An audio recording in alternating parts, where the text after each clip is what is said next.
మన్యం జిల్లా తేదాప తీవ్ర గాయాలతో ఐసీయూలో ఉంది. లోకేష్ పర్యటనతో ఈ గాయాలు మరింత బయటపడ్డాయి. కురుపాంలో ఆర్థిక పోరు, పార్వతీపురంలో ఆదిత్య పోరు, సాలూరులో వర్గపోరు, ఇలా ఎక్కడికక్కడ సైకిల్కు తూట్లు పడుతున్నాయి. ఎన్నికల వేళ ఈ ఆటుపోట్లను ఎలా ఎదుర్కొంటుందోనని కింది స్థాయి క్యాడర్ ఆత్మరక్షణలో పడ్డారు.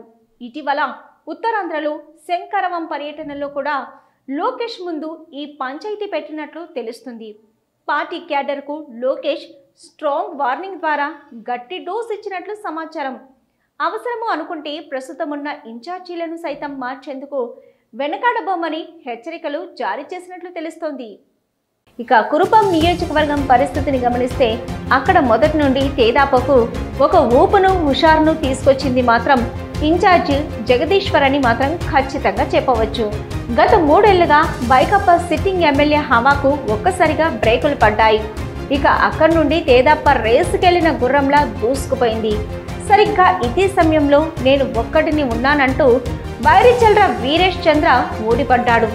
అయితే ఇక్కడికి సీన్ కట్ చేస్తే వీరేష్కు ధనబలం తప్ప జనబలం లేదన్నది ఒప్పుకోవలసిన ఖచ్చితమైన నిజం. జగదీశ్వర్కి ప్రజాభిమానంతో పాటు నిజమైన గిరిజన మహిళగా ఈసారి అవకాశం ఇవ్వాలని నియోజకవర్గం ప్రాధేయపడుతున్నారు.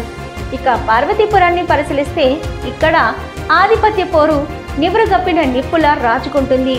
ఇన్ఛార్జి విజయ్ చంద్రను మార్చాలని తాను ప్రతిపాదించిన అభ్యర్థికి టికెట్ ఇప్పించేందుకు మాజీ ఎమ్మెల్సీ జగదీష్ నానా తంటాలు పడుతున్నారు.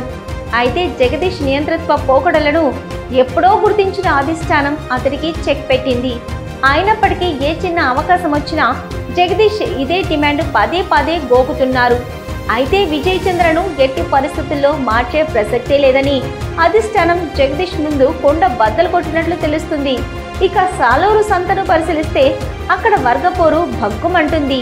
సాలూరు నియోజకవర్గానికి తేదాపకు బలమైన పునాదిగా సంధ్యారాణి 3 దశాబ్దాలుగా పాతుకుపోయారు.